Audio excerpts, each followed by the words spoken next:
So today's lesson we're going to look at calculating the exclusive GST price and the amount of GST that is paid. So last lesson we were talking about just putting GST on prices. That GST was a percentage increase of 15%, and that the multiplier for GST is 1.15 for a 15% increase. So today we're going to look at a little bit of nuts and bolts, and that sometimes why we have to worry about the exclusive GST price. So the exclusive GST, so the reason you're meant to pay GST once, so that the end user or the end buyer is the person who should be paying the GST. So if you purchase an item, you should be paying the GST.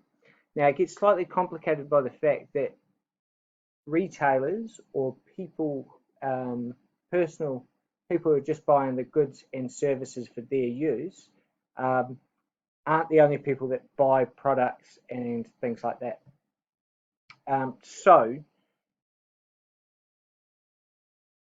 if a business bought an item and it had GST inclusive on it, and then used that item to then on-sell it to someone else, that actually means the GST gets paid twice. Firstly, by the business who bought the item off someone else, and then the end user.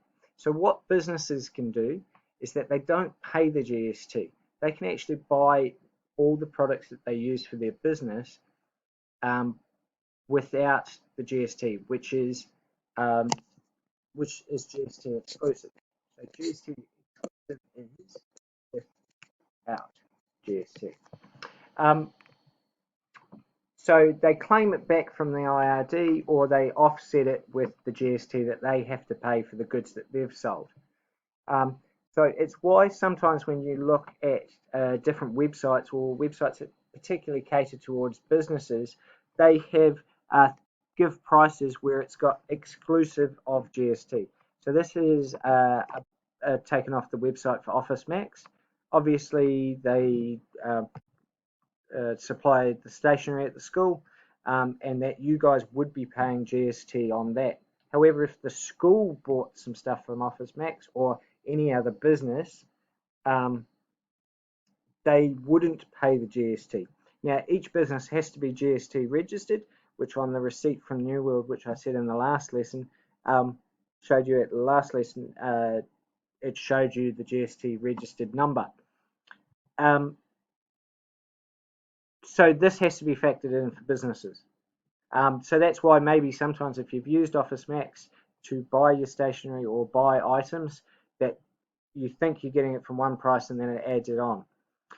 Other common items which sort of cross over between personal and business,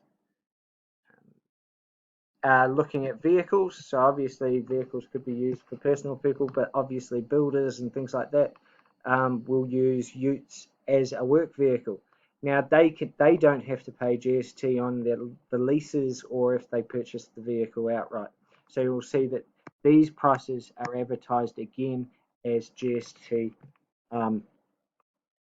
or plus GST to be added on. Now, if you and I were to buy this or you lease this vehicle, we would have to pay the GST on top of that, which we know from last lesson is if I times it by 1.15,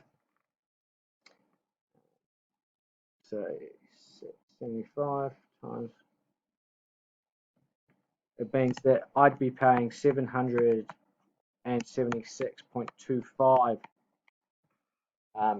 dollars a month to lease that vehicle. What we're going to look at today is the opposite effect. You see that this is an advert from Warehouse Stationery. Now, Warehouse Stationery or the warehouse tends to cater to retail people rather than being a business that caters towards business directly. There's no reason why a business couldn't purchase stuff from Warehouse Stationery. It's just the way that they advertise their goods. So you can see that these are GST inclusive prices. So if a business was to purchase this, they wouldn't be paying $3.29. They'd be paying 15% less than that. and obviously less than that and less than that. So what we're looking at today is what is the calculation that they have to do to reverse adding the GST on.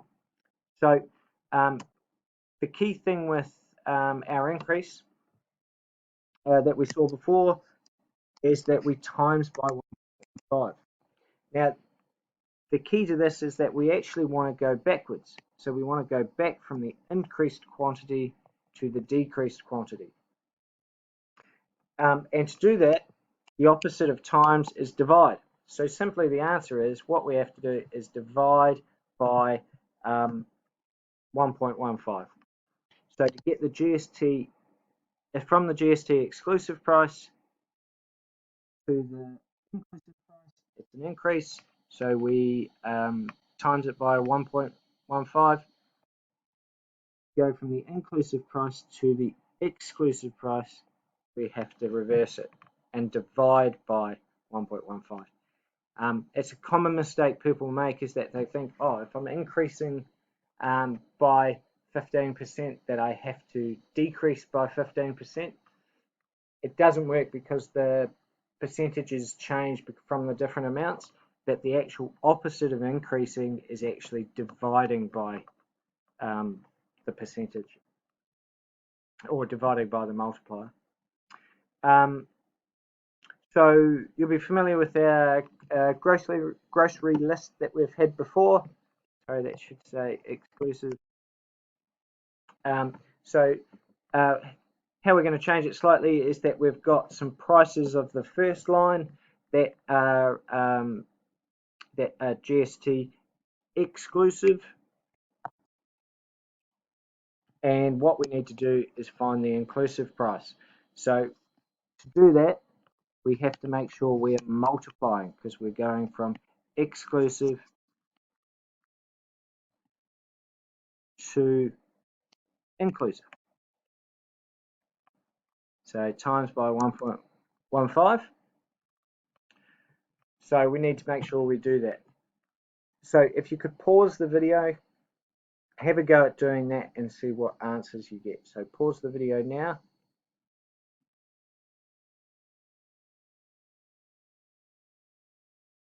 Okay, hopefully you gave that a good crack. So if we go through, so if the GST price of the bread is $2.60 exclusive, it's $2.99 inclusive. The next one we've got 173 exclusive, so we times it by 1.15. The inclusive price is $1.99.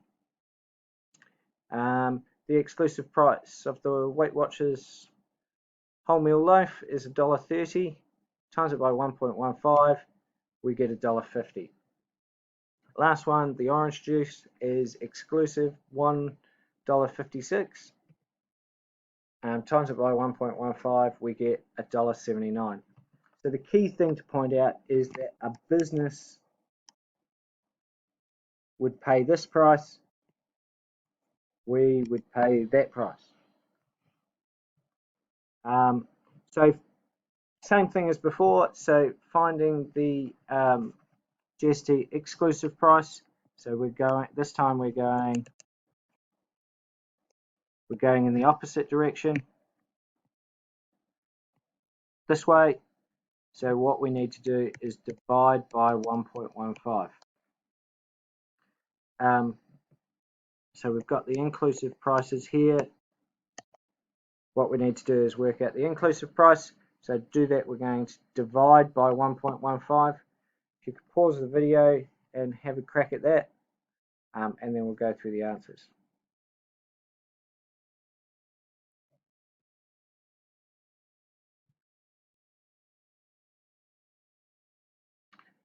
So, well done for giving that a go.